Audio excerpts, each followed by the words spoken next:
Salut tout le monde et bienvenue à Safe Space /Trio Psycho, Psycho Trio /Safe /Space /Chat. Tout ça, mettez ça, ça finit par se démêler, mais évidemment, merci d'être là pour ce deuxième épisode sur les relations amoureuses. Pour ceux qui ont fait le premier épisode, Marc n'a pas quitté le fauteuil depuis 2 jours pour pouvoir démêler les tests, les résultats du quiz. Je dirais pas de quiz, mais du questionnaire par rapport à notre façon de communiquer en relation. On s'est dit que, tu sais, question d'y aller, de mettre un peu l'orteil dans le lac de la psychologie et de la santé mentale. Hey, pas pire combien, hein? rendu poète, Dude! Hey, je travaille pas avec n'importe qui, là. Ça m'élève à un autre niveau. Ben, c'est super. Merci. Les relations amoureuses, évidemment, c'est un sujet qui touche tout le monde. On se tente pas d'en parler parce qu'évidemment, on n'a pas la solution magique ni parfaite. Et encore moins aujourd'hui avec tout ce qui est réseaux sociaux, etc., blablabla. Oui, hein, on a plusieurs enjeux. Et on sait, je suis un cas et c'est correct. Mais bon. C'est surtout toi qui arrête pas de le répéter, hein. Il y a personne qui a rien dit. Moi, c'est vrai, dans le fond, je me crée un cas, je pense. Oui, peut-être que dans le fond, Ben, j'irai pas jusque-là. Et voilà. Je voudrais peut-être commencer avec une anecdote parce que... Parce que t'as des choses à dire. Mais c'est parce qu'il y a aussi le livre ici. Et c'est drôle parce que j'en parle en show maintenant. J'ai une anecdote sur ce livre, évidemment écrit par mon ami ici à ma droite, à votre gauche sur l'écran. Dis-moi qui tu aimes, je te dirai qui tu es. Et ça fait quand même 6 mois qu'on travaille sur le projet, qu'on apprend à se connaître et tout. Et un jour, j'appelle Marc, puis je dis, je suis en train de... J'ai commencé à lire tes livres, puis il m'a dit, t'as commencé par lequel? J'ai fait, ben, j'imagine que t'es un peu comme le Seigneur des Anneaux. Faut que je commence par le premier si je veux pas être... je veux pas être perdu dans l'histoire. Il est parti à rire, il a dit, je commence à le connaître, saute au 4. Et ça, c'est le 4e. Et voici. Non, ça faisait vraiment pas tant longtemps qu'il te connaissait. Il a juste dit, genre, va au 4. Et évidemment, on apprend qu'il y a beaucoup de choses qui partent de la naissance. Sans vouloir dire que nos parents sont responsables de tout, il y a beaucoup de choses qui partent de la naissance. Moi, je sais qu'en relation, je vais souvent trouver des défauts rapidement pour me dire, tu sais, me trouver une fuite. Puis en même temps, j'ai une peur de l'abandon. Et le pire dans tout ça, c'est que je suis rendu à la page 5. Et les gens pensent que je niaise. Non, c'est fucking vrai, mon affaire. Mais je vais lancer le podcast là-dessus parce que je trouve que souvent, tu sais, tout part des parents, blessures d'enfance, on l'entend souvent, on l'a même banalisé, puis justement, tu sais, c'est pas tout le temps la faute des parents, mais c'est, tu sais, sérieusement, en lisant le livre, j'étais pas conscient de tout ce qu'on peut absorber rapidement très jeune. Ouais. En fait, j'allais revenir justement sur ce que tu disais quand tu disais les parents sont pas responsables. Exact. Mais je suis pas d'accord. En fait. Même moi non plus. Non, en fait, c'est parce que... Pauvre petit. Pauvre petit, on vient de détruire son monde. Moi, je dis souvent responsable, mais pas coupable. Ah. Parce que pour moi, ça fait vraiment une différence. C'est-à-dire que oui, les parents sont responsables de comment ils élèvent leur enfant. Ça ne peut pas être autrement. Hein. L'enfant, il ne se construit pas tout seul. Il se construit avec ce que ses parents lui apportent, ce que ses parents lui montrent. Les enfants apprennent par observation. Ça veut dire ce que je vois de mon parent, si c'est fonctionnel, je l'absorbe. Si c'est dysfonctionnel, je l'absorbe. Mais c'est drôle que ça arrive avant même que tu puisses faire la différence entre fonctionnel et dysfonctionnel. Donc, c'est juste un sentiment... Si tu as 6 mois, tu entends tes parents crier, je veux dire, tu ne sais pas c'est quoi la source, tu ne sais pas c'est quoi le conflit. Ouais, si ton parent est anxieux et sa façon d'exprimer son anxiété, c'est de s'énerver, de bardasser, de crier, comme enfant, tu te dis, ben, quand je me sens comme ça doit être comme ça que je dois agir. Donc, on absorbe malgré soi, en fait, puisque l'enfant, il n'est pas là à se dire... Est-ce que tu peux m'expliquer exactement pourquoi tu réagis comme ça? L'enfant, il voit comment le parent réagit, puis il fait 2 choses. Ou il absorbe et il fait exactement la même chose, ou il se dit, j'aime pas du tout ça, je vais faire exactement l'inverse. Ouais. Il n'y a jamais de entre-deux. Non, c'est très radical comme ça parce que... C'est gauche-droite, c'est hémisphère sud, cerveau hémisphère droite. Exact, c'est que... Sud et droite, c'est tes points de repère cardinaux, ça? J'ai dit sud et droite? Droite et... C'est bien drôle! Hémisphère sud et droite. Boy, on va essayer. Moi, je me disais, je vais peut-être reprendre... Lui, il m'a regardé et il a fait oui. Oui, J'étais je vais comme, peut-être reprendre un petit peu. Ouais. Bienvenue au GPS cervical d'Olivia Martin. Le cerveau droit, tu l'avais. Le cerveau sud, je dirais plutôt le gauche. si on peut se permettre de... Hey, ça, c'est drôle, j'ai aimé ça. C'est que, en fait, à la naissance, toute l'information qu'on absorbe avant 24 mois, donc avant l'accès au langage, c'est vraiment cerveau droit, c'est tout ce qui est émotionnel. Ça passe pas par la logique. C'est tout la sphère des émotions. Et ce cerveau-là, il est très, très développé à la naissance. Alors que tout le cerveau de la logique, du langage, du rationnel, c'est le sud ou le gauche, selon les auteurs. Dans la littérature... Moi, dans mon livre, mais ils sont tous d'accord pour dire que sud ou gauche, à la naissance, c'est très peu de cellules, quelques cellules à peine. Ça veut dire que le bébé ne réagit que à l'émotion. Il absorbe que ce que le parent lui renvoie sur le plan émotionnel, c'est-à-dire ce qui lui fait ressentir. Donc, c'est pour ça qu'on parle de... C'est le moment aussi où tous les styles d'attachement se développent. On va en parler pour les relations amoureuses parce que ce qui est fascinant, c'est que l'attachement, c'est comment un enfant s'attache à ses parents. Soit, c'est-à-dire, est-ce qu'il vit en sécurité, il se sent en sécurité avec ses parents ou en insécurité. Puis, s'il se sent en insécurité, ben, c'est le meilleur des schémas, c'est celui qu'on recherche tous. Et s'il se sent en insécurité, à ce moment-là, les réactions, il y en a 3, c'est soit il développe de l'anxiété, donc la volonté d'être toujours collé à ses parents parce qu'il est insécure, soit il se dit, c'est difficile la relation avec mes parents, j'aime pas ça, et il développe plutôt de l'évitement. Je vais essayer de m'organiser tout seul, je vais essayer de gérer mes émotions tout seul. Et le dernier cas, c'est celui de l'attachement désorganisé. Et ça, c'est tous les enfants qui vivent dans un milieu pathologique où il y a beaucoup de violence, des abus physiques, des abus sexuels. Ça leur donne en fait un attachement aux parents qui est ambivalent. À la fois, l'enfant, naturellement, veut être près de son parent, mais quand il s'en rapproche, il est mal à l'aise, il est insécure et il s'en éloigne.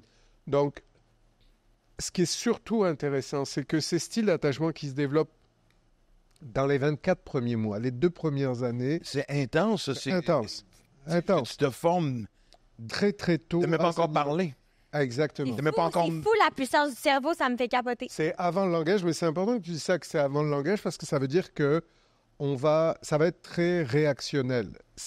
Tu vas réagir, mais ça passe pas par des mots, ça passe pas par de la logique. Donc, ça va être une pure réaction du corps. C'est pour ça qu'on parle de réaction somatique. C'est ça, on parle de PNS et de SNS là, en ce moment. Le système nerveux qui réagit sans même que tu comprennes. Donc, ce qui est surtout fascinant par rapport aux relations amoureuses, c'est que cet attachement-là que tu as développé avec tes parents, la recherche a montré que d'emblée, ça va annoncer le type de relation amoureuse que tu vas développer plus tard, à partir du moment où tu vas faire tes premières expériences amoureuses. Ça veut donc dire que ce que tu as vécu dans ces 24 premiers mois et qui a été... Et boy, que j'étais en train... ça vient de voir. Ben oui, qu'est-ce qu'on a pensé les 2 premières années avec ta mère désolé. Non, mais c'était la fin. On a eu des beaux moments, mais il y avait quand même un peu de chicane aussi. Puis, Mais c'est ça Ce que ça veut dire, c'est que on sait d'avance si un enfant a vécu un attachement insécurisant, anxieux, on sait que cet enfant-là va avoir un certain type d'enjeu sur le plan amoureux. C'est comme annoncer. C'est anticiper. Donc, quand on voit un enfant en thérapie qui a un attachement anxieux ou un attachement évitant ou désorganisé, on sait que cet enfant-là, si on ne le ramène pas à la sécurité sur le plan émotionnel, on sait que cet enfant-là va avoir des difficultés relationnelles avec ses amis, mais va avoir aussi des relations amoureuses qu'on sait d'avance difficiles sur certains aspects. Parce que tu as bien dit, tu es responsable et non coupable. Et ça m'a tout de suite fait penser, parce que moi, je suis en train de vivre les plus belles années de relation fils-mère avec ma mère. Capable de dire on s'aime, Livia en est témoin. Puis je sais que j'ai toujours été aimé, mais je pense que ma mère n'était pas très jeune, très démonstrative. Et je me suis déjà fait dire, puis moi je pense que j'ai des lacunes en amour, on me dit, ben, tu peux pas pratiquer quelque chose t'as pas appris comment aimer, fait comment tu veux. Et elle aussi, je sais que elle a eu une enfance, je veux pas tomber dans les détails, mais atrocement difficile. Ouais, non, ça part de loin. Je veux juste peut-être préciser un truc. Quand tu dis « je sais que j'ai été aimé », c'est pas important de savoir qu'on a été aimé, c'est plus important de le ressentir. C'est parce que c'est pas la même chose. Ouais, je voulais juste pas... Non, mais c'est beau, prends-le. Mais je veux dire, tu le ressens aussi peut-être. Puis je parle pas juste de ta relation avec ta mère, mais souvent les gens vont dire je le sais que j'ai été aimé. Mais ils sont en thérapie, puis ils ont des difficultés, puis à répétition, puis c'est l'échec des relations amoureuses. Et l'idée, c'est pas de le savoir, c'est vraiment de le ressentir, quoi. Parce que c'est ça qui fait toute la différence. Quand bien même tu dirais à ta fille, tu sais bien que je t'aime.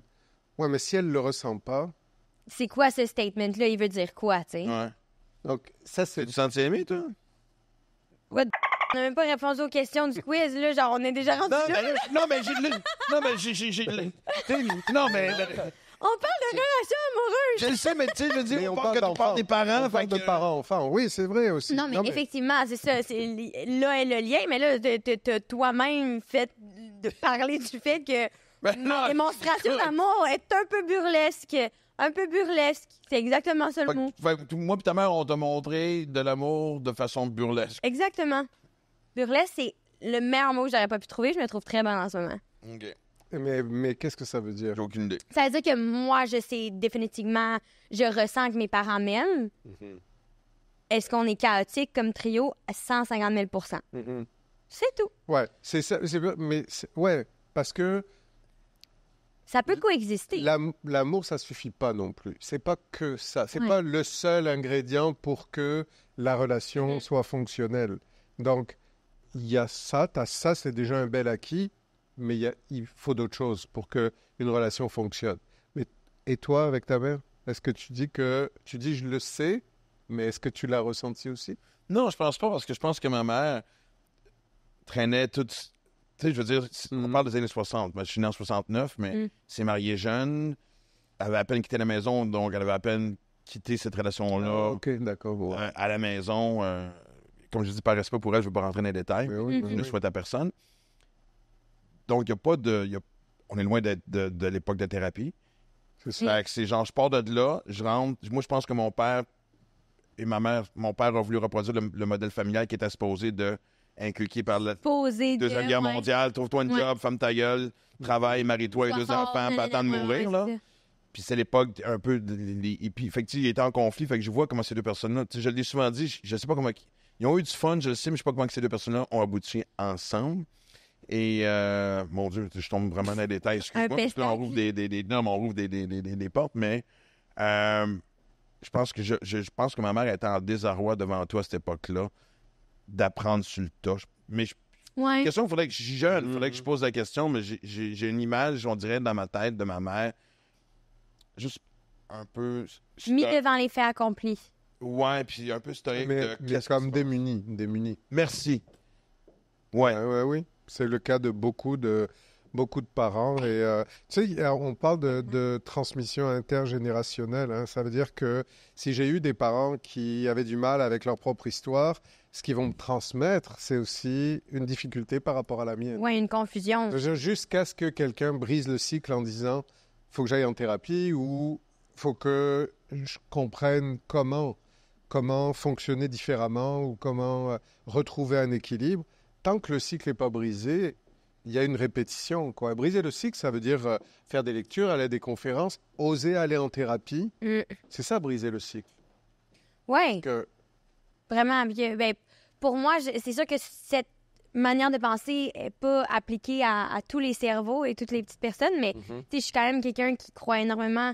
En fait, qui croit à 150 000 % à l'énergie, les cycles générationnels, justement, une énergie qui se passe de génération en génération.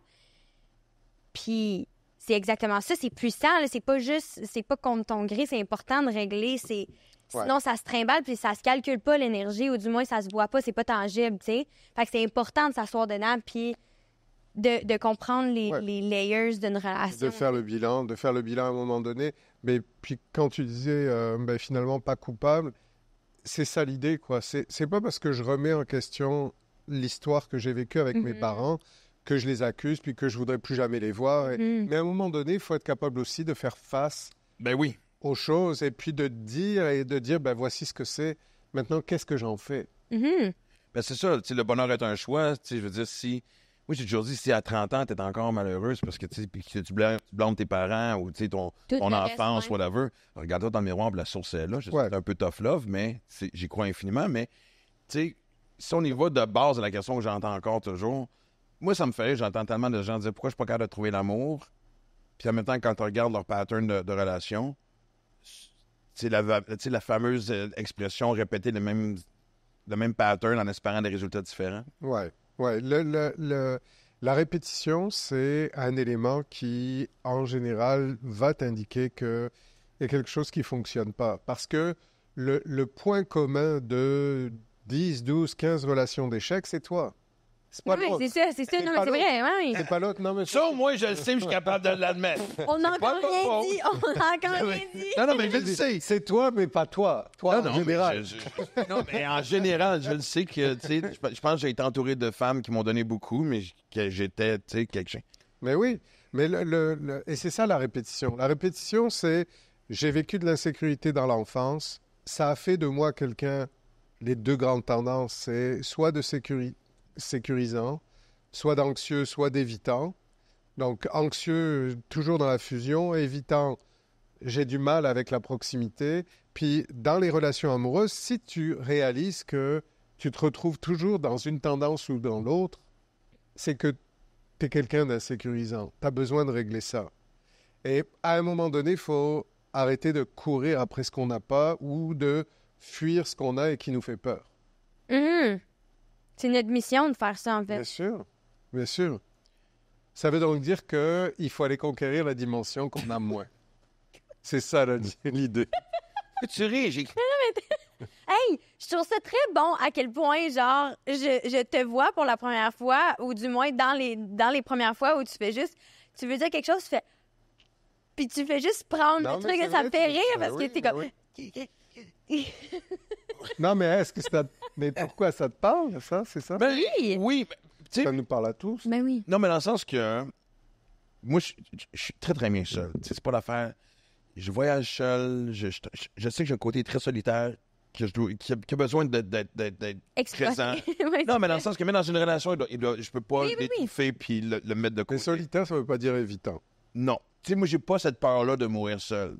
Mais je trouve ça me tente de confronter pourquoi qu'à 54 ans, j'ai pas encore trouvé quelqu'un avec qui j'ai cette compatibilité-là. Tu sais, il y a eu sa mère avec qui j'étais 4 ans. Puis après ça tombe à 1 an, 1 an et demi. Là. Alors, peut-être pour que ça soit plus clair aussi pour les gens qui écoutent, quand on parle d'évitement, c'est l'évitement de l'intimité. Oui. Et quand on parle d'anxiété, c'est l'anxiété d'abandon. Moi, je pense que j'ai les deux. Tu te sens comme ça, ouais, c'est vrai. Je sais pas. Non. Un peu de tout. Non, mais Non, mais pourquoi? On commence par quoi pour trouver la source? On vient de trouver que justement, peut-être comme la phrase « Je sais que j'ai été aimé », peut-être que ça n'a pas été démontré. Par contre, moi, je sais qu'avec Livia et avec son frère, j'espère que je leur montre à quel point je les aime. En fait, c'est pas toi qui peux avoir la réponse. C'est l'enfant. Le parent n'a jamais la réponse. Le parent va dire « Mais moi, je sais que je l'aime, mon enfant. » Oui, mais on doit se tourner vers l'enfant. C'est l'enfant qui doit être capable de le dire. Je me sens aimé. Mais si je voulais aller à la source de pourquoi que ça fonctionne pas, je vois tellement de gens rester trop longtemps dans une relation qui fonctionne pas parce qu'ils préfèrent ça que d'être seul. Ça, je sais au moins que j'ai pas ça parce que je trouve que ça, c'est vraiment la pire affaire. Surtout lorsqu'il vient le temps de... On va pas se séparer, on a des enfants, on va attendre que les enfants quittent la maison. Belle façon de cicatriser psychologiquement des gens et des enfants. Mais moi, je sais que... Tu vois, je peux pas croire que je dis ça. C'est vraiment intime ce que je vais raconter. J'ai peur que l'image que ça donne, mais moi, il y a le oomph de la rencontre, et autant au point de vue de l'intérêt de la personne, et aussi sexuellement, ça s'éteint vite. C'est l'intimité, c'est ça. C'est ça ou c'est juste que... C'est exactement ça. Mais en même temps, tu sais, je veux dire, moi, j'habiterais dans 50 pays différents, puis tu comprends-tu, j'ai une question de... Quand je rencontre des gens, je me dis, ça serait quoi ma vie si j'habitais là? Ça serait quoi ma vie si... C'est la répétition, c'est la constance, c'est le down to earth, c'est la sédentarité qui te perturbe. Pourquoi qu'elle sait ça avant moi? Hein? Parce qu'elle a fait du travail, alors, s'il vous plaît, la madame.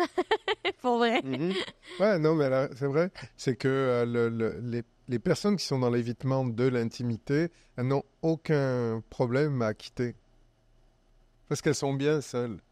Leur enjeu, c'est plutôt face au problème, de rester, de régler le problème et de passer à un autre niveau d'intimité. Tu sais quoi? Je vais faire un aveu. Puis moi, ça fait pas longtemps, là, désolée, ça va être un peu... Je te le mets un peu d'en face, mais c'est avec l'amour, OK? Je te le jure.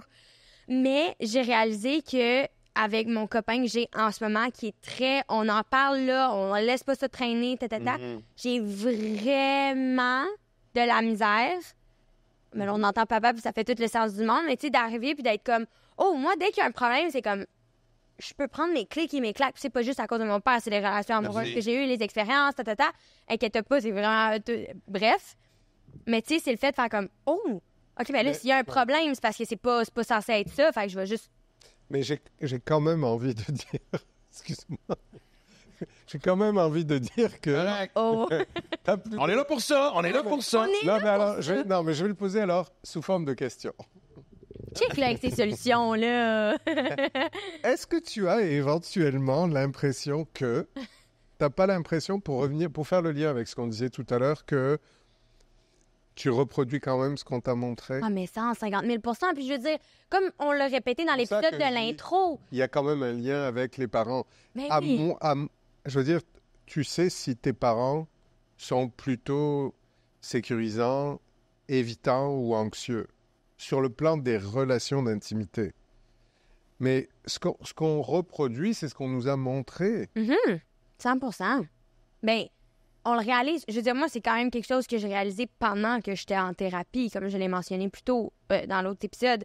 Tu sais, c'est que pendant un bout, j'ai même été fâchée après mes parents. Là. Tu te rappelles pas, il y a un bout avec mon psychothérapeute. C'est fini, cette période-là? Oui. Non, mais pour de vrai... OK. Pour de vrai, je suis arrivée à un point où... en premier, j'ai vu une psychothérapeute. En premier, j'ai vu une psychologue pour le deuil. Après ça, ça s'est transformé en autre chose parce que j'étais comme, il y a d'autres facettes à moi que ce qui vient de se passer. Fait que j'allais voir un psychothérapeute. Puis là, j'ai plus été dans la petite enfance, le ci, le ça. Puis à un moment donné, j'étais vraiment fâchée après mes parents. Là. Avec ma mère particulièrement, tu sais. À un moment donné, je me rappelle, tu sais, tout retournait vers ça. J'étais comme, là, c'est parce que tu m'as pas donné ça. Effectivement, il y a... Puis je pense que je tiens à mentionner que c'est comme correct puis que c'est normal que cette période-là arrive. Une étape, ouais. C'est une étape en général, ouais. Exact. T'as pas vraiment le choix qu'elle passe puis qu'elle soit là parce in order for it to go well after, genre... Je sais pas. Parce que t'es quand même pris avec les résultats. Ouais. Je veux dire, t'es pris ensuite avec ton histoire. Donc, la première tendance, c'est d'en vouloir à tes parents jusqu'à ce que tu dises, on peut pas être aussi radical. Ça dépend aussi comment les parents ont été, quoi. Si c'est des parents qui ont été dans l'abus sexuel, dans la négligence, c'est une autre problématique que des parents qui, à un moment donné, n'ont pas compris que tu avais un besoin ou une... Tu comprends? Non, c'est sûr. Mais si on retourne à l'évitement, c'est-tu un des problèmes les plus généralisés lorsqu'on vit le temps de l'amour? Surtout aujourd'hui, parce que l'accessibilité de tout cet environnement. Je peux te dropper demain matin parce que je parle avec 50 personnes sur Facebook ou Tinder, whatever, et souvent dans le dos de l'autre. Quasiment, on se crée quasiment des vies parallèles cachettes. Là. Tout le monde fait l'hypocrite là-dedans, mais on sait très bien que c'est un des cancers des relations aujourd'hui, c'est d'avoir tous ces choix-là. Il y a 100 ans, tu mariais la plus belle fille du village, t'étais chanceux. Si tu voulais aller cruiser ailleurs, il fallait que tu prennes une charrette, puis après ça... c'est jusqu'à ce que tu vois l'autre plus belle fille parce que tu l'avais pas vue sur Facebook le matin même. Là. Non, mais je niaise un peu, mais c'est pas vraiment un des problèmes qu'on a aujourd'hui. C'est cette espèce de... Pourquoi je me ferais chier ici? Pourquoi je réglerais les problèmes? J'ai la terre promise, peut-être. J'ai un échappatoire pour moi. Le rêve, oui. En fait, c'est plus difficile pour certaines personnes de s'engager parce qu'il y a tellement de possibilités que... On va être sûr de ne pas passer à côté de la meilleure histoire qui est peut-être la suivante, oui. Mais si on revient quand même à l'origine des choses, tu es déjà dans ton insécurité, dans la petite enfance. Donc, c'est la façon dont tu vas vivre les relations amoureuses, quelles que soient les possibilités, qui fait la différence. Donc, par exemple, une personne qui est anxieuse, ben, dans un monde où les gens changent rapidement de partenaire, cette personne-là, elle va trouver ça difficile parce qu'elle voudrait rester en lien puis qu'on la floche facilement parce que... Mais le point, c'est que tu continues à vivre en fonction de ta problématique. Donc, quelles que soient les époques, ça se passe un peu différemment, mais l'évitant ne va pas être plus évitant parce qu'il va juste trouver que c'est plus facile de le vivre parce qu'il y a toutes sortes de possibilités pour rencontrer. Et l'anxieux, ben, il va toujours trouver ça difficile que les gens mettent de la distance. Ben, la question évidente, je me dis, en fait, la prochaine question, c'est comment on règle ça? Oui, en thérapie, mais c'est comment tu retournes à là, on l'a ciblé le problème.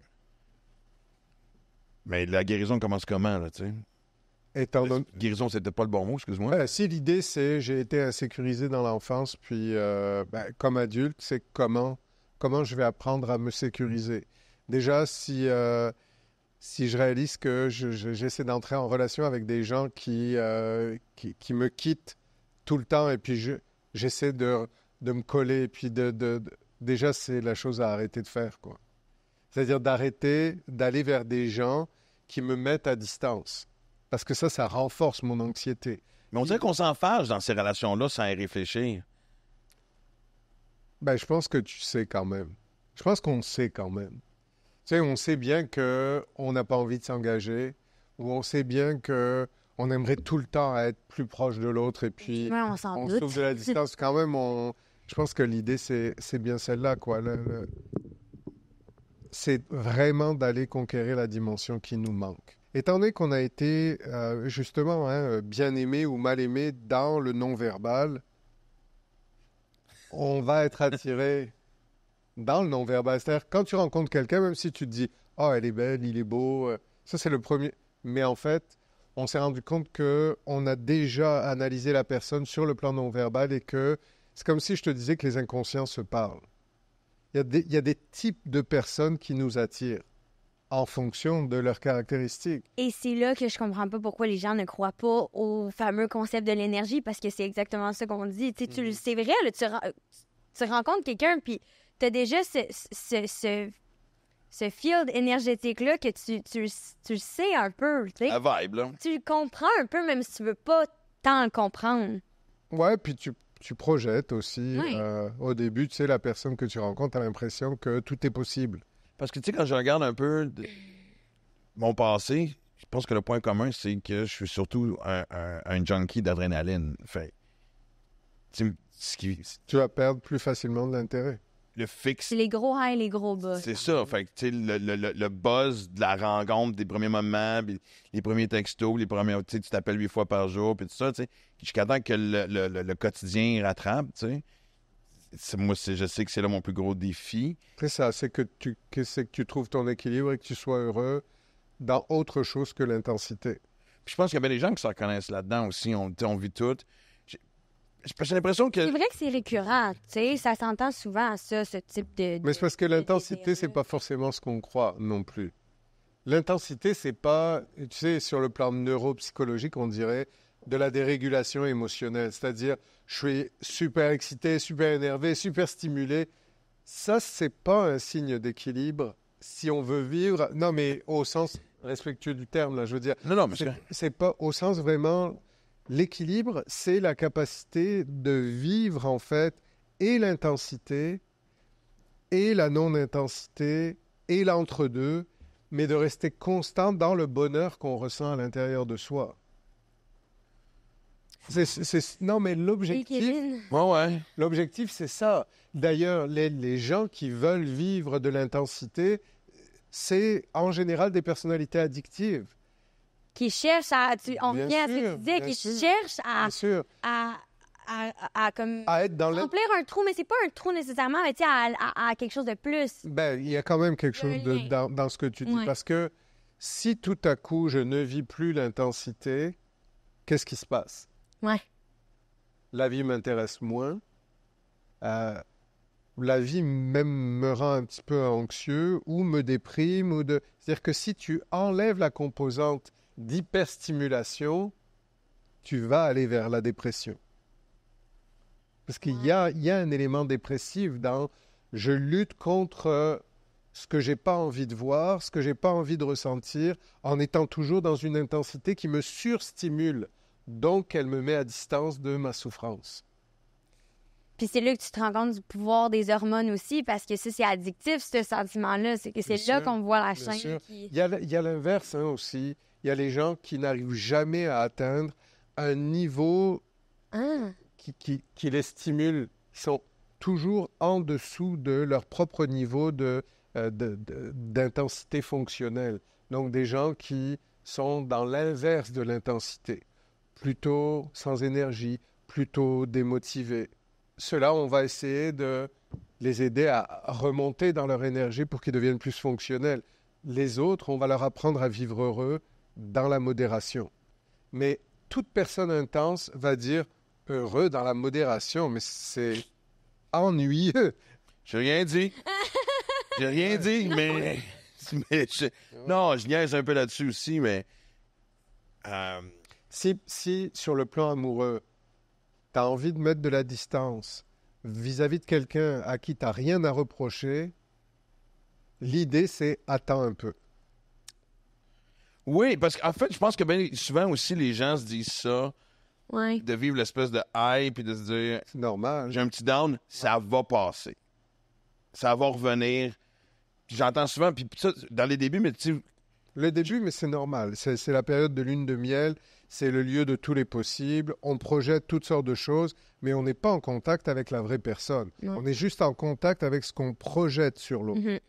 Mais c'est-tu normal que même après des années, que ce soit 3, 4 ans, 10 ans, je pense que je connais déjà la réponse, mais on n'aime jamais... Oui, c'est ça. Non, mais ta réponse que je veux dire. Pour ma réponse, mais non.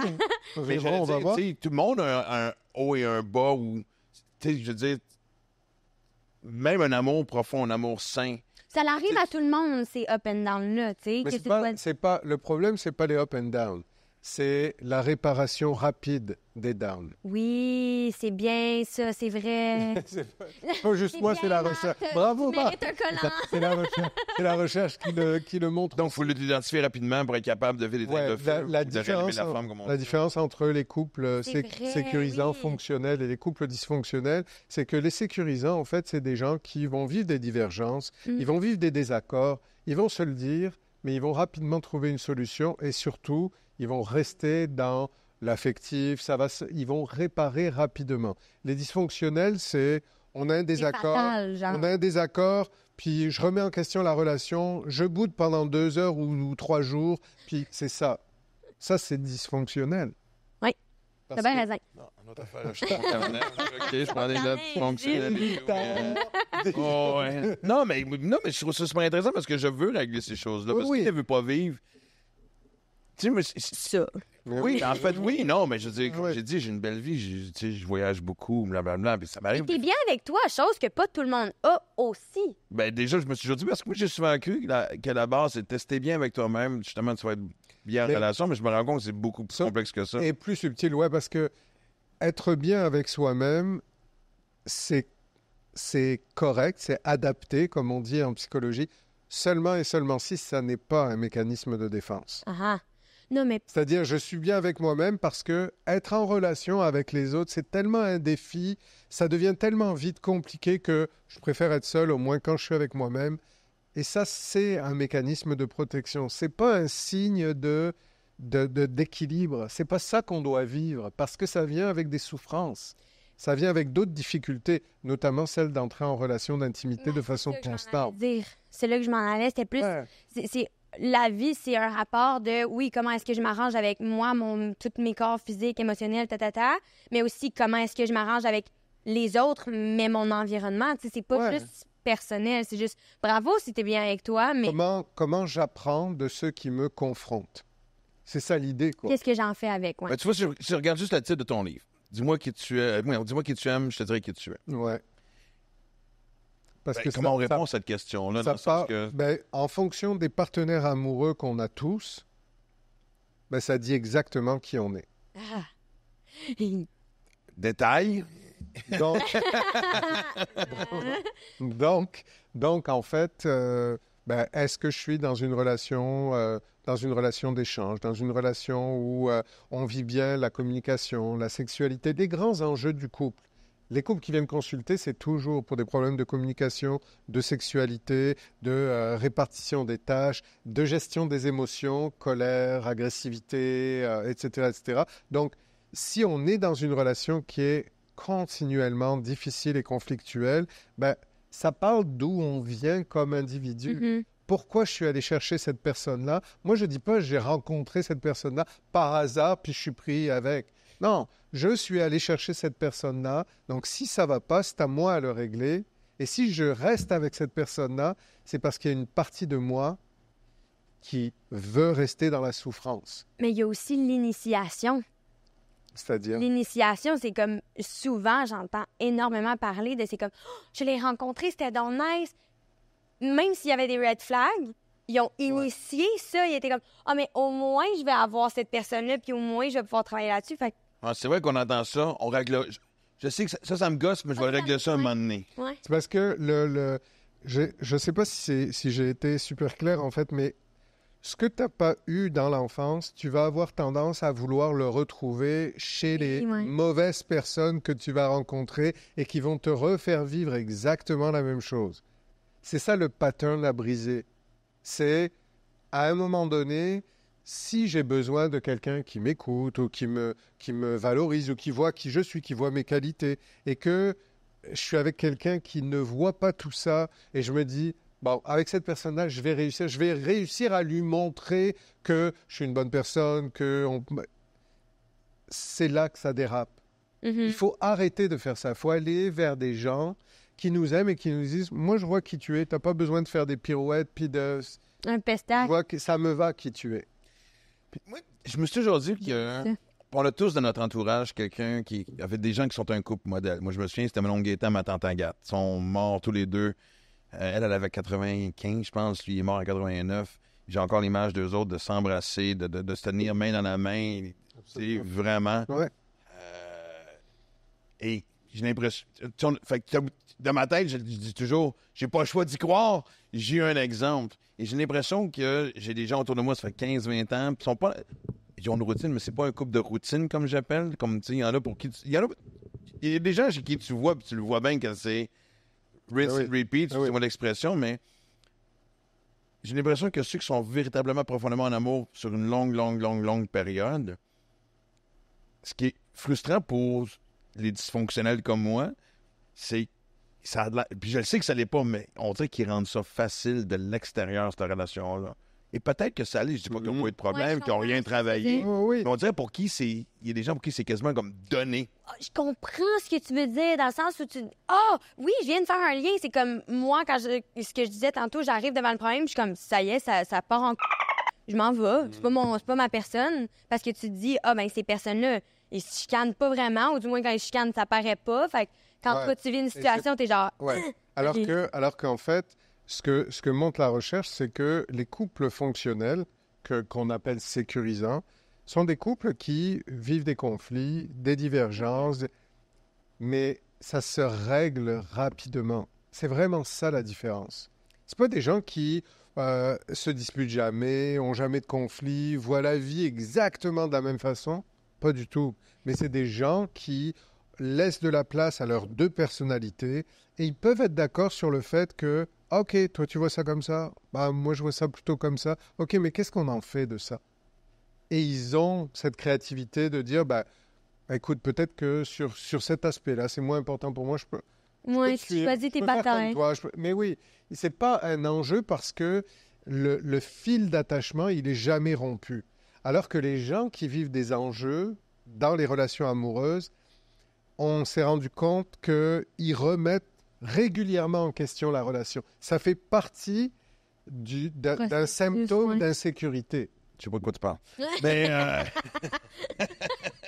Il flirte avec ça doit pas être ma bonne... je savais que c'était pas la bonne personne. Oui. Non, là, je suis pas... je suis pas heureuse. C'est ça toujours, quoi. Il y a un fond de remise en question perpétuelle de la relation. Les sécurisants, ils sont sûrs qu'ils peuvent passer au travers des tempêtes, qu'ils vont être capables à deux, qu'en se parlant, ils se comprennent. C'est ce qui domine, c'est toujours je l'aime, je ressens de l'affection, puis c'est correct de faire des compromis. Ça ne remet pas en question qui je suis. J'ai rien à vendre. En fait, donc, les deux facettes qui sont vraiment l'ennemi numéro... deux des grands ennemis des couples, c'est insécurité, forcément. Insécurité. Mais parce que quand tu parles de « on résout le problème », l'ego devient aussi, parce qu'il y en a pour qui c'est difficile de piler. Mais l'ego et l'insécurité. D'avouer que l'autre a raison. Ouais. Quand t'es c'est ça que je suis en train de dire. Quand tu es sécurisant et que tu sais que malgré la différence de l'autre, ça n'enlève rien à qui tu es, que tu n'as rien à prouver, tu n'as pas à convaincre, que c'est correct de voir la vie autrement, que l'autre, en fait, c'est un plus plutôt qu'un moins, que c'est ta solution plutôt que ton problème, à ce moment-là, tu n'es pas insécurisé, donc tu peux vivre la différence, ça ne démolit rien en toi. Mais les gens insécures, ils sont fragiles. Mm-hmm. Donc, ils ont l'impression que tout à coup, ils sont invalidés, que tout à coup, on va voir qu'ils n'en valent pas la peine, ou ils sont en colère, ils veulent rejeter. C'est ça, ça rend la vie beaucoup plus difficile. Puis, je vais comme faire un mini parallèle avec le questionnaire qu'on va faire, mais pourquoi est-ce que tu as choisi la communication? Est-ce que tu dirais que, selon toi, je ne sais pas si en tant que professionnel ou en tant que personnel, ouais. c'est-tu ça que tu définis qui qualifie une relation, deux personnes qui sont capables de se parler? C'est la communication qui est un des points les plus... Ouais. Bon, toujours, c'est la base. Mais est-ce que c'est en fait, c'est pour déterminer qu'une personne est sécurisante ou insécurisante, on regarde toujours les cognitions, ce qu'on appelle les pensées, les comportements et les émotions. OK. S'il y a une cohérence entre ces trois aspects-là, la personne est sécurisante. Mais dès qu'il y a un décalage entre ces trois aspects-là, la personne est dans l'insécurité. Donc, pour être plus clair, toutes les personnes insécurisantes ont des problèmes de communication. Elles ont du mal à dévoiler leurs besoins. Elles ont du mal à recevoir les demandes explicites des besoins des autres. Quand ça sort tout croche. Ouais. Exactement. Moi, ça va être nerveux du résultat du questionnaire, mais bon, vas-y, c'est correct. Sur le plan des émotions, elles ont du mal à réguler leurs émotions. Ouais. Elles vont être rapidement dans la colère ou rapidement dans l'agressivité ou rapidement dans se taire, voire fuir, sortir de la pièce et laisser l'autre parler tout seul. Ça donne ça, en fait. Et dans le livre, en fait, je me suis, entre guillemets, amusé à présenter toutes les combinaisons possibles. Qu'est-ce que ça donne deux évitants? Qu'est-ce que ça donne deux anxieux? Qu'est-ce que ça donne un anxieux et un évitant? Mais on le voit intuitivement. T'imagines deux évitants ensemble? Il y en a... Ça dure pas longtemps. Et, ça peut durer très longtemps. Ça peut durer très longtemps, mais il n'y a jamais de conflit. Parce qu'ils vivent deux vies parallèles et ils partagent très peu. Les deux anxieux, qu'est-ce que ça donne d'après vous? Ça donne une relation plus que dramatique. Ça crie, on se déchire, on se retrouve, c'est ça les anxieux. Oui. Mais on ne se quitte pas, parce qu'ils sont incapables de quitter. Oui, temporellement, là, c'est ça. Et un anxieux, un évitant, c'est l'anxieux dit toujours « j'ai besoin » et veut parler des difficultés. Et l'évitant dit « tu me fatigues, laisse-moi tranquille » et il fuit. Donc, c'est deux personnes qui se courent après. L'anxieux court toujours après l'évitant. Et les deux sécurisants, on est complètement en dehors de tout ça. Mais le truc super intéressant, après je vais vous laisser parler, mais parce que c'est vraiment intéressant, c'est qu'on a toujours pensé que quand dans un couple, il y avait un insécurisant, la relation était morte d'avance, que ça donnerait lieu qu'à des problèmes. Ce que la recherche a montré, ce que j'ai pu montrer aussi avec une recherche avec 600 couples québécois, c'est que... C'est un bon échantillon. Ouais. Mais en fait, j'ai fait que montrer ce qu'on avait aussi montré ailleurs dans d'autres pays, c'est que dès qu'il y a un sécurisant, c'est le sécurisant qui ramène l'insécurisant à lui. C'est-à-dire, un insécurisant devient moins insécure avec un sécurisant. Parce que le sécurisant, lui, il ne va pas tomber dans le piège d'un anxieux qui, tout à coup, s'excite et s'énerve. Il va dire, mais non, t'inquiète pas. Parle-moi, vas-y, je t'écoute. C'est sûr que dans ces cas-là, c'est plus difficile de déraper puis de perdre la carte. Mais il y a aussi... Les deux, on est... Non, mais puis il y a aussi l'option que l'insécurisant, ça peut être très confrontant de voir ce comportement-là sécurisant. Tu sais, si, admettons, comme par neige, ils ont fait un peu de travail sur eux, là, ils se prennent quelqu'un de sécurisant, ça peut être vraiment confrontant. Puis encore là, il peut y avoir des va-et-vient dans une personne, du coup... Attends, comment je peux bien dire ça? Mais tu sais, que la personne soit... Mais je pense que tu comprends ce que je veux dire, mais j'aimerais juste ça que les autres comprennent. Est-ce que tu pourrais reformuler la question, Olivia, s'il te plaît? On fait de la télépathie. Arrangez-vous avec vos troubles. On se comprend. Non, mais tu sais, que la personne passe de sécurisant à insécurisant puis que ce soit comme wobbly au début, comme relation. Ouais, c'est qu'au fond, au début de la relation, quand il y a un sécurisant et un insécurisant, l'insécurisant va vivre ses insécurités, mais avec le temps et à force de répétition, comme dans la petite enfance d'ailleurs, l'insécurisant qui se retrouve avec quelqu'un qui lui donne une réponse sécurisante, il devient de moins en moins insécurisé. Il rattrape la sécurité de l'autre parce qu'il a un bon modèle, j'ai envie de dire, enfin. Il a le modèle qu'il n'a pas eu dans son enfance. Et c'est ça l'idée, quoi, en fait. C'est d'aller vers des personnes qui nous sécurisent. Oui. T'es bien silencieux, d'accord? Non, mais j'écoute. Non, mais il y a beaucoup de choses à enregistrer. Non, mais... Non, mais est-ce que ça te parle, ça, ou est-ce que... C'est sûr que ça me parle. Parce que, en fait, tu sais, je veux dire, j'ai l'impression, je l'ai souvent dit en gag, que ma liste de problèmes était longue, tu sais. Et oui, mais en même temps aussi, je pense que on est tous nés avec cette notion-là du film Walt Disney, que je vais trouver la femme ou l'homme de ma vie, puis faire comme, tu sais, passer le restant de mes jours avec. Mais ça se peut... Il y a peut-être des gens avec qui, tu sais, 5 ans, des fois, les gens vont dire « Ah, ouais, ça s'est terminé après 5 ans. » Oui, mais t'as appris quelque chose dans ces 5 années-là, tu comprends-tu? Il y a des gens qui... Moi, je crois que, il y a des gens qui passent dans ta vie pour t'apporter quelque chose et que, tu sais, je pense que l'amalgame de tes expériences de vie, j'apprends rien à personne, c'est justement ça, toutes ces expériences-là avec des gens différents, autant en amitié qu'en relation amoureuse. Tout à fait. Moi, ce que je trouve le plus... puis je le vois beaucoup en thérapie, ce que je trouve difficile, c'est quand les gens ont vécu des expériences amoureuses difficiles, à répétition, et qui disent « Ah, ben là, c'est fini. » Là, j'abandonne. Je suis bien seul. C'est des rationalisations qui sont aussi des mécanismes de défense. Rationaliser en se disant « Bon, ça va, je suis autonome financièrement. De toute façon, je suis très occupé. J'ai pas le temps pour une relation. Puis c'est trop compliqué. » Mais ça, c'est triste, quoi, parce qu'il y a vraiment toute une partie de ta propre pulsion de vie que tu mets complètement de côté. Les relations amoureuses que j'ai vécues ne sont pas toutes les personnes que je vais rencontrer dans ma vie. Ça n'a pas de sens. Mais, en fait, je vais simplifier ma question. Ça se peut aussi que tu aies tout essayé. Un couple tombe en amour, résout des problèmes, haut et des bas, on règle aussi jusqu'à aller consulter, ou peu importe, tu sais. Et juste... Ça se peut aussi que tu aies juste fait le tour de l'expérience que tu avais à vivre avec cette personne-là. Ah, ouais. Ou est-ce que, tu sais, non, au contraire?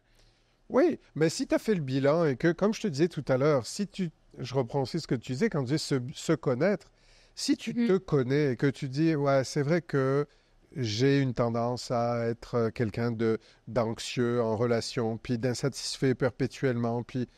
Ben, à ce moment-là, si tu remets en question la relation, il faut que tu vois pourquoi, pour quelle raison tu la remets en question. Des fois, peut-être que ça vaut la peine d'aller explorer, mais quitter, des fois, c'est pas la meilleure réponse à une relation qui est difficile. C'est la réponse la plus facile, parfois, de se dire, OK, ça doit être fini, puis on se quitte, puis je quitte. Mais l'idée, c'est il y aurait peut-être d'autres choses à faire. Parce qu'il y a des gens qui viennent en thérapie et disent « Moi, je l'aime, mais je pense que je vais quitter cette relation parce que c'est trop souffrant, puis je vois pas quoi faire. » J'ai même entendu, moi, j'ai un couple proche de moi, c'était notre couple exemplaire. Ils ont été ensemble, écoute, je veux me dire 15 ans, puis je pensais que j'exagère à peine. Ils ont eu un enfant, et quand ça a commencé à mal aller, elle a suggéré la thérapie, puis elle a fait « Si on est rendu là, ça veut dire que c'est fini. » J'ai tellement trouvé ça triste. Oui, surtout que c'est vraiment faux, par exemple. Mais moi, c'est ça, c'est peut-être même le début, tu sais, c'est comme un faux. T'as genre rescapé à la pelletée, des couples, on s'entend, là, je veux dire. Mais... je sais pas quoi. Oui, mais en fait, la thérapie de couple, c'est pas fait pour que les gens restent ensemble. La thérapie de couple, c'est fait pour que les gens puissent prendre une décision éclairée, puissent s'assurer qu'ils ne sont pas en train de quitter la bonne personne pour eux. Oui, avoir un œil extérieur, comme on l'a dit, c'est la meilleure des affaires aussi. Oui, puis moi, je le dis souvent aux gens en thérapie, on va voir, en fait, la raison qui vous fait venir en thérapie est peut-être pas celle qu'on va travailler le plus, au fond. Parce que des fois, c'est comme leur perception, mais le problème, il n'est pas exactement là. Il est ailleurs, et ça, c'est l'expertise du thérapeute que de dire, OK, mais regardez, on a aussi ça à voir.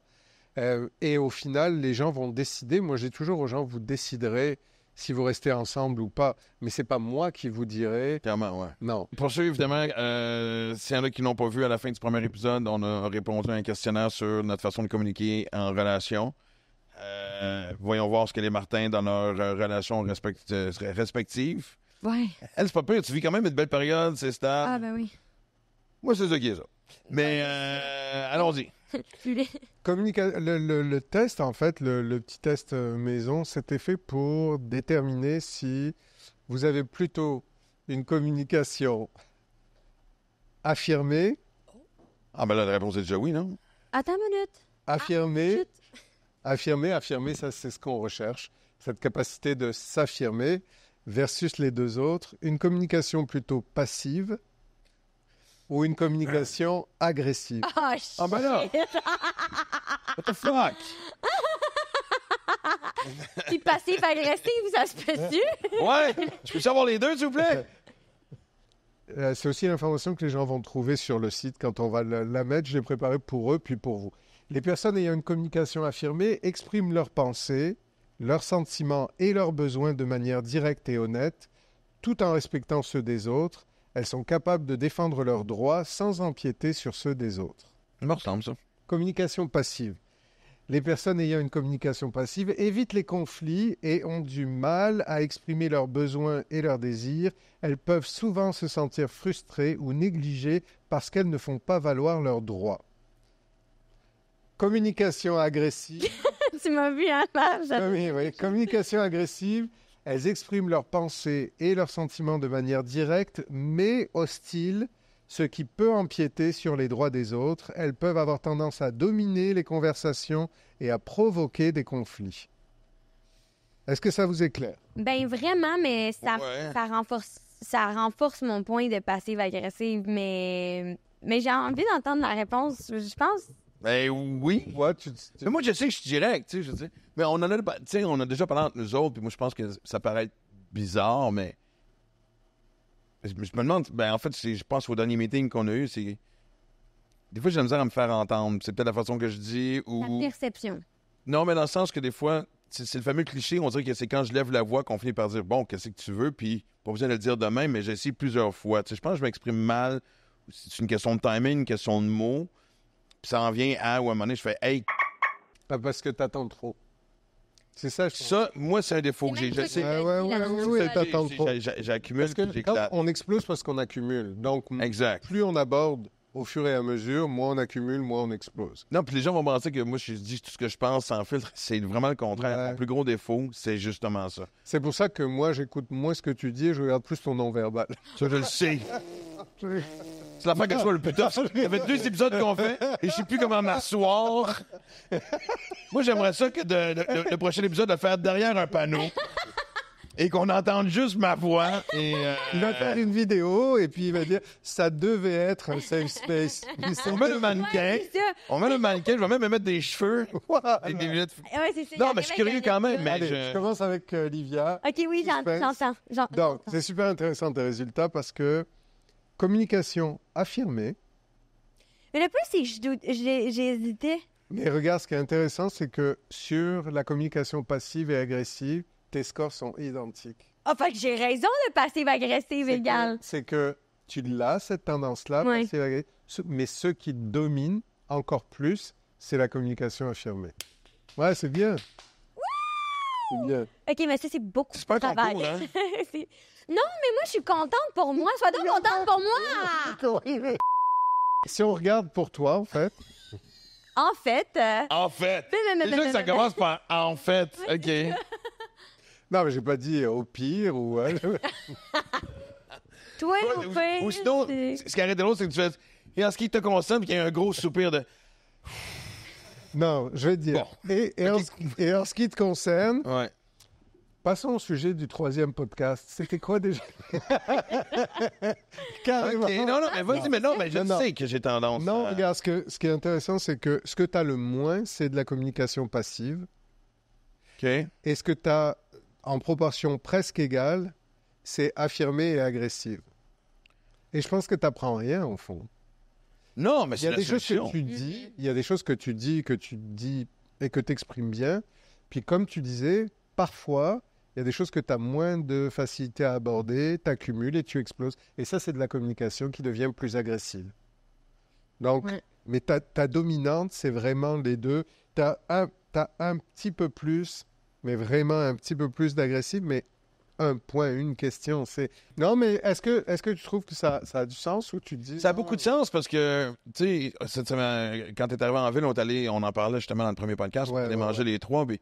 Je donnais ça comme exemple que ces temps-ci, j'ai beaucoup travaillé sur attendre le bon moment pour parler. Il a fallu que je règle 4 conflits. C'était pas des gros conflits majeurs, mais quand même. Tu sais, justement, moi, plus vieux, quand on se parlait... Du podcast, whatever, puis de toute façon à faire. Puis j'avais d'autres trucs. J'ai juste attendu de mieux voir les choses. Puis bon, on parle souvent, tu sais, que je sais que j'arrête pas de montrer une facette de toi. Non, mais mes fameuses, le nombre de fois que je vais courir à gauche par droite, mais moi, c'est très thérapeutique. Si je me lève en temps et je vais courir, quand je vais adresser le problème, je vais être beaucoup plus posé. Ouais, c'est une bonne... Cela dit, la source, puis je pense que beaucoup de gens aussi vont s'identifier là-dedans, c'est que si maintenant on chicane et quelqu'un va dire on en reparle plus tard ou demain, moi, je vais avoir de la misère à dormir. Je sais pas si c'est une question de TDAH aussi, mais non seulement ça, mais je venais penser qu'à ça, jusqu'à temps qu'on en parle. Ça s'appelle dérumination. Et c'est vraiment une approche plus anxieuse des conflits. Mais ça s'applique à tout. Mais c'est parce que... Pas juste en amour, évidemment. Oui, tout à fait. Mais si tu veux, pour les gens, ce qui peut être utile, dans la communication en couple, si on vit un conflit et qu'on est frustré et qu'à un moment donné, il y en a un des deux qui dit ben là, ça va trop loin, je suis pas assez bien, on va en reparler, il faut arrêter. Oui. C'est la bonne stratégie. Mais le point important, mais ce qui est le plus important, c'est OK, on arrête. Moi, j'ai du mal à arrêter, j'aurais des choses à dire, tout ça, OK. Mais par contre, il faut avoir la garantie d'en reparler. Parce que ce que font les gens, c'est qu'ils disent ça, ils n'en reparlent pas, et donc ça reste irrésolu, ou il y a des gens qui disent ben là, je ne vais pas en reparler parce que maintenant, c'est passé, puis on est bien, je ne vais pas relancer ça. Et c'est une erreur. Ben, le bon exemple, c'est justement moi puis Liv, souvent, quand on chicane, je vais en parler tout de suite, puis elle a dit non, on en parle plus tard, puis on ne finit par jamais en parler. Puis, je trouve qu'il y a beaucoup de couples aussi qui font ça. Absolument. Pourquoi j'en parlerais? Il vient de le dire, c'est quelque chose de récurrent. C'est un mécanisme de défense. La mer est calme, on ne va pas les remettre... Mais c'est pas vrai qu'on n'en reparle pas, c'est un mensonge. Non, je te montrer des exemples. Non, mais regarde, tu vois, le truc, c'est que c'est correct que vous ayez des perceptions différentes. Oui. Mais toi, tu peux avoir le sentiment que vous en reparlez. Mais si toi, tu as le sentiment que vous n'en reparlez pas assez à votre goût, ce serait à toi à retourner la voir en lui disant, tu sais, il faut que je t'en reparle parce que c'est pas réglé pour moi, j'y repense encore, puis j'aimerais que tu me donnes un coup de main. Hey, toi. Bon. OK. Et prends en note ça pour vrai. Oui, c'est très noté. D'ailleurs, j'entends juste la fin du podcast. Non, mais pour de vrai, pour continuer sur ce sujet-là, c'est qu'effectivement, moi, je suis le type de personne que quand il y a trop d'émotions en même temps, mon cerveau n'est pas capable de procéder, je deviens overwhelmed, je communique mal, je suis comme, OK, ben tu sais quoi, moi, il faut que je prenne un temps là, on arrête de parler, sinon ça déborde, comme tu viens de le mentionner. Ça va vers quelque chose que j'apprécierais pas.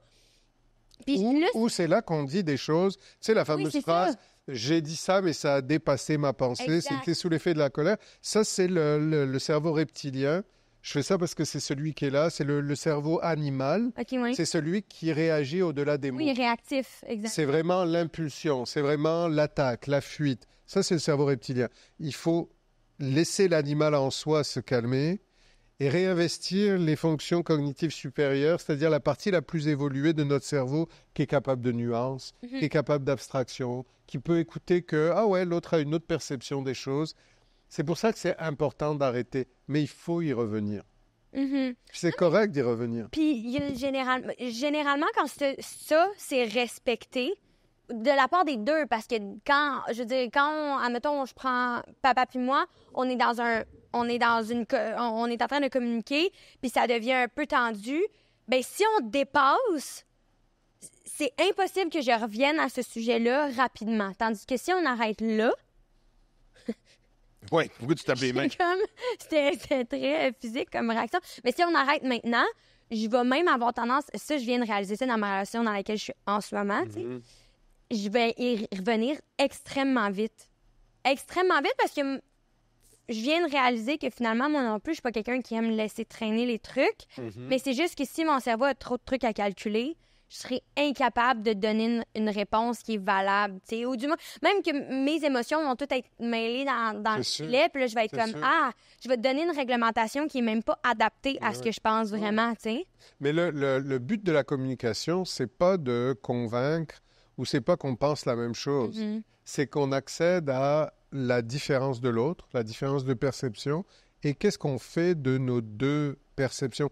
Si on prend les choses à ce niveau-là, on voit bien qu'on n'a pas besoin de se fâcher parce qu'il y a de la place pour nos deux perceptions. J'ai pas besoin de te convaincre parce que ce que tu penses, c'est aussi valide que ce que je pense, même si on n'est pas d'accord. Là où ça dérape, je le vois en thérapie de couple, c'est ridicule de penser ça. Mais ça n'a pas de sens. Ouais, voyons, c'est évident. Voyons, c'est évident. Ouais, ce qu'on appelle, nous, les psys, l'équivalence psychique, c'est-à-dire, je pense ça, donc, comment ça, elle pense autre chose? Elle devrait penser comme moi. Ça, c'est de l'équivalence psychique et c'est un stade du développement de l'enfant. Normalement, on est censé passer à autre chose. Il y a des adultes qui n'ont jamais dépassé ça. C'est là parce que ça me fait penser, je pense que beaucoup de parents le vivent avec leurs enfants, mais aussi en couple. Puis ça, c'est quelque chose que je trouve qui est problématique et je peux pas croire qu'on vit ça aussi fréquemment, mais qu'est-ce qu'il y a trop de monde qui s'explique par texto? Non, je parle pas juste de toi, mais moi, je connais du monde. Non, mais je connais Mais pourquoi tu fais ça? Souvent, mes communications par écrit vont tellement être précises, puis je pense qu'elles sont importantes, mais je comprends ce que tu veux dire dans le sens où c'est important de développer sa parole en direct, tu sais. Ben, ça dépend. Oui, c'est oui et non. Oui, je pense que tu as raison. Pas nécessairement avec l'autre, ils peuvent coexister. C'est parce que ça dépend des fois pourquoi on communique. Si tu communiques si je communique avec toi, pas parce que j'ai envie d'échanger, mais juste parce que j'ai envie de te dire comment je vois les choses et je voudrais juste être écouté, c'est ça qui me ferait du bien. Ben à ce moment-là, on n'a pas besoin d'un échange. Mais le point avec les textos, c'est que ça enlève la possibilité à l'autre de s'exprimer ou alors ça part dans une espèce d'échange qui mériterait qu'on soit en présence. Parce que tu n'as pas la possibilité, par exemple, de résoudre en prenant l'autre dans tes bras ou en lui mettant la main sur la langue en disant « T'inquiète pas, on va... » Il n'y a pas d'intention. C'est impersonnel, mais je me demande si c'est pas générationnel aussi, parce que à votre génération, peut-être qu'on est beaucoup plus à l'aise avec texter. C'est le manque de compréhension. J'ai déjà vu littéralement des chicanes éclatantes de personnes. Oui. Parce que t'as pas mis le bon emoji. OK, ouais, mais ça, c'est parce qu'ils ont vraiment d'autres problèmes à régler puis ils le savent pas encore, les pauvres. Mais pour l'affaire de texto, il y a une différence aussi entre régler un problème en texto et t'exprimer en texto. Ce que moi, je fais ou j'ai tendance à faire, c'est que quand je vis quelque chose, puis là, vient le temps, tu sais, on peut en constater avec mes meilleurs amis, ça m'a fait ça durant toutes nos années d'amitié, puis blablabla, c'est quand il y a quelque chose qui arrive, il faut que je prenne 2 secondes pour y penser, puis en premier lieu, ça se peut que je t'écrive un message, mais par la suite, c'est indéniable qu'on s'en parle.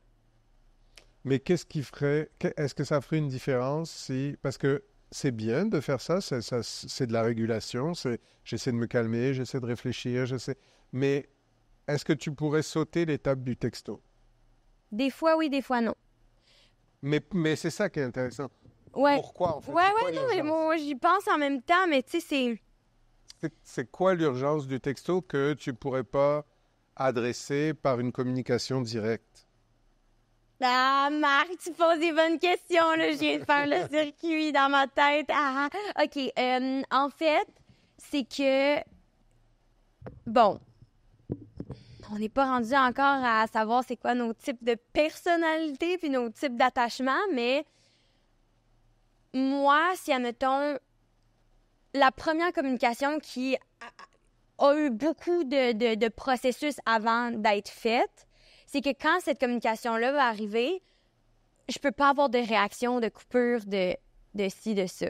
Je peux pas avoir d'interaction. Par contre, ce que je peux faire, c'est laisser la personne lire ça et qu'ensuite, je sois en connaissance de cause puis que mes points aient tous été mis de l'avant, du moins compris par la personne, vue, assimilée. Ben, peut-être pas assimilée encore, mais constater. C'est ça le bon mot que je cherchais. Après ça, on peut en parler. Mais il faut que ma première communication soit... Ouais. C'est ça. Parce que qu'est-ce qui se passerait si tu avais ta première communication pas en texto? Mais de plus en plus, ça arrive. Oui, mais mettons toi avant, oui, on va dire. OK, parfait. Je me concentre. Ben, parce que qu'est-ce qui pourrait se passer? Si je me fais invalider, je vais crackpot. C'est parce que avant de faire passer ton message, il faudrait que tu fasses passer ton état émotionnel. Oui, non, bon, oui. Ça serait ça le point. Exact. C'est que si tu dis, par exemple, c'est correct de dire à la personne, écoute, avant qu'on échange, je veux juste que tu m'écoutes, j'ai vraiment besoin de te dire ça, puis écoute-moi jusqu'au bout, parce que c'est difficile pour moi. Oui, effectivement. Puis c'est correct de faire ça, parce que ça va t'aider aussi. Ben, puis aussi, moi, ça a été un de mes dans les plus beaux exercices que j'ai eu à faire. Genre, à un moment donné, j'ai eu une relation longue distance qui me demandait de m'exprimer comme ça. Puis je trouve qu'il y a quelque chose de quand même assez beau puis de poétique parce que c'est toi qui as fait tout le processus dans ta tête puis qui te raconte presque une histoire qui est comme, écoute, moi, ça, c'est ma perception. Je veux juste que tu sois au courant de ça puis que tu puisses voir... Pense-y, on s'en reparle, ouais. C'est un exercice de mots aussi. Moi, ça m'a vraiment aidé à me pratiquer à choisir les exacts bons mots. Mais... Toi, tu n'en as pas vécu des relations à distance? Parce que si tu dis qu'il y a un enjeu d'évitement, ça peut être... Quelquefois, puis honnêtement, ça n'a pas été si problématique que ça, parce que de par mon horaire, moi, je suis capable quand même de déplacer. Il est content. C'est ça qu'on dit. Non, mais je suis capable de... Non, c'est parce que... Mais la distance, j'avoue, ça n'a pas été un problème, mais c'est sûr que ça n'a pas été un problème. Quand on est dans l'évitement, c'est pas un problème. C'est un peu ce que je dis, oui. Les relations à distance sont... Ça, les relations ouvertes, sont les deux sous-estimées. Moi, j'ai toujours dit, quelqu'un qui s'occupe de ta blonde ou ton chum pendant quelques heures par semaine, c'est du temps pour toi. Non, il dit n'importe quoi, je mais... Non, mais vous riez sur les relations longue distance, oui, parce que, bon, OK, l'évitement, mais je dis même qu'on est dans la même ville. Bien sûr. J'ai besoin de ce temps-là. J'ai souvent... Peut-être parce que, tu vois, vous me faites réaliser quelque chose, peut-être que je suis pas quelqu'un de rassurant en relation, parce que, tu sais, souvent, je me souviens dans le temps que j'avais la maison dans le Nord, puis j'étais en ville, je me disais, « Hey, un soir, je vais monter dans le Nord, juste parce que... » Ou si niaiseux que je voulais aller marcher en campagne. Je voulais jouer à Xbox, puis juste bomber comme un petit cul. Tu sais, puis souvent, c'était... Dans très peu de temps, puis après, je me faisais dire... Tu sais, avec quelque chose d'insécurisant. C'est-tu du moment que je parlais avec d'autres filles? C'est un moment que si, tu m'aimes plus, pourquoi t'es pas bien? Tu sais, ça soulevait plein de questions, puis la réponse était simple, juste, j'ai envie d'aller dans le Nord. Fait que là, ce que vous me faites réaliser, c'est que j'avais pas les compétences, je les ai toujours pas, pour être sécurisant dans une relation. Mais si cette personne-là, par exemple, te disait, ce soir, je trouve ça difficile que tu partes, ça m'insécurise. Ah non, ben ça, c'est sûr. Tu serais quand même à l'écoute. Ou alors que la personne te dise, écoute, regarde, tu vas prendre ton temps dans le Nord, mais je vais venir avec toi, puis au moins, on va se retrouver pour dormir ensemble. Ça, j'aime ça. Ouais, mais ça, c'est quand même tard. Moi, je parle que j'ai réalisé ça, puis je parle dans l'impératif, mais c'est pas ça le vibe, là. C'est ta responsabilité de faire comme, écoute, moi, je suis quelqu'un qui a énormément besoin de mon espace. Fait que ça se peut qu'un vendredi soir, je suis comme, hey, bulle au cerveau, j'ai envie d'aller faire du vélo, c'est ça qui est ça. C'est pas parce que je t'aime pas. C'est là la sécurité de comme, hey, c'est pas parce que je t'aime pas, c'est pas parce que je parle à d'autres filles. C'est pour ça que je dis que je suis peut-être pas quelqu'un de sécurisant et je me rends compte. T'as juste pas tendance à le faire, mais t'apprends maintenant. Mais si la personne te disait, par exemple, ça m'insécurise que tu partes, Est-ce que tu aurais des idées sur comment la sécuriser? Non, là, je pense que j'ai un réflexe facile de dire je vais rester avec toi. Mais après ça, tu te respectes pas, puis on n'est pas plus avancé. Puis, ouais, c'est ça. Ben, faudrait voir, mais parce que ça peut être correct, il n'y a pas une seule réponse. De rester avec elle, mais de rester avec elle en ayant le sentiment de t'oublier, puis de te mettre de côté. C'est ça. Oui, c'est ça. Parce que ça, éventuellement, en fait, l'idée, c'est moi j'ai besoin de ça, moi j'ai besoin de ça. Comment on arrive à tricoter quelque chose ensemble? Moi, je mets toujours mes règlements, puis je pense qu'il y a bien du monde aussi de mettre leurs règlements. Mais règlements, je trouve que ça fait tellement froid. Ouais. Voici comment ça se passe. Mais je pense que voici comment je suis. Tiens. J'ai besoin d'avoir ces moments-là. J'ai souvent... C'est drôle, parce que les femmes que j'ai rencontrées qui se sont toujours dit qu'elles étaient les plus indépendantes étaient toujours celles qui me textaient le plus. Oui, mais... Mais une vraie indépendante peut devenir insécurisante avec un insécurisant. Oui, non, mais c'est vrai. Il va falloir que je dépense la page 5. Il va falloir que je fasse un grand garçon de moi et que... Peut-être qu'elles t'ont dit qu'elles n'étaient pas si sécurisantes que ça et si indépendantes que ça. C'est possible. Je pense que c'est la réponse facile qu'on a aujourd'hui. On est tous indépendants, mais c'est pas vrai. Ouais, moi, j'aurais tendance à débattre là-dessus. Tu sais, je pense que pour continuer sur ton point, effectivement, une personne qui est d'un tel type peut changer en cours de chemin. Mais encore une fois... Pour révéler des insécurités. Ouais, je pense que ce que les gens ont le plus de difficultés à faire en couple, c'est à dévoiler leurs propres besoins. Clairement. Souvent, il y a la culpabilité de dire si je dis ça, je me sens égoïste. Exact. Ou il va trouver que je suis, etc., etc., au lieu de laisser l'autre dire comment il te trouve. Ben, tu sais, on a parlé de communication, mais on n'aura peut-être pas le temps de le faire, mais on aurait pu parler de sexualité aussi, parce que... Et ça sera pour un prochain épisode. Ah non, mais sérieux, ce sujet-là est sans fin. Il y a des sexualités, en fait, qui sont propres à chaque type d'attachement. On le sait d'avance. OK, mais là, je suis excitée pour le prochain épisode. Ça reviendra sûrement. Il y a tellement de sujets qu'on n'a pas... Écoute, honnêtement, j'aimerais ça qu'on parle plus de temps sur les réseaux sociaux, puis comme quoi que je trouve que c'est vraiment le pire ennemi des couples présentement. Justement, on dit par rapport au livre, c'est quoi le plus gros défi aussi en général des couples? Parce que j'ai l'impression qu'il y a des classiques et des clichés qu'on n'a jamais évité. Je pense qu'on a réussi à juste vraiment lever le couvercle. La sexualité, c'est quand même un gros bout parce que dans les thérapies de couple, la sexualité, c'est quelque chose qui revient systématiquement. C'est rare un couple qui a des difficultés, puis la sexualité va bien. Parce que la sexualité, c'est un autre moyen de communication, comme l'intimité, comme l'expression de l'affection, etc. Bon, on sait qu'un anxieux sur le plan de la sexualité, ça va donner un type de sexualité particulier. Un évitant, ça va donner une sexualité où il y a un manque de connexion. La personne, elle est très pulsionnelle, elle a envie d'une relation sexuelle, mais les gens vont dire, je vois bien qu'il est évitant parce qu'il a du mal à me regarder dans les yeux quand on fait l'amour. Il n'y a comme pas d'émotion. C'est ça. Non, c'est parce que tu penses à quelqu'un d'autre. Oh mon Dieu Seigneur, problématique. Non, ça, je niaise. Non, c'était juste avec Ça m'a traumatisé. Non, mais je niaise, évidemment, mais non, mais c'est vrai que... Mais ça arrive aussi. Joke plate, mais c'est vrai que oui, des fois, je suis capable de soutenir un regard, mais de... Mais on l'a établi qu'il a peur de l'évitement, là. On n'a plus besoin de le dire. J'ai peur de l'évitement. T'as peur de l'attachement. C'est parce que les personnes qui nous écoutent, elles vont se reconnaître. Les évitants, ils ont du mal à soutenir le regard. Ils sont pas bien dans le regard, c'est la connexion. C'est toi qui nous as donné cet exercice-là à faire, hein? On le donne-tu maintenant? Moi, je pense que c'est très bon, là. Oui, les gens peuvent faire ça, en fait, si vous êtes donc en relation de couple, avancez tout doucement l'un vers l'autre jusqu'à ce que pratiquement vos nez se touchent et gardez le regard dans le regard et restez dans le silence et voyez ce qui se passe. Et il se passe toujours quelque chose. Il y a des gens qui vont se mettre à rire. C'est une forme de mise à distance. Il y a des gens qui vont tourner la tête. « Je ne suis pas capable, c'est ridicule. » Puis il y a des gens qui vont se regarder intensément.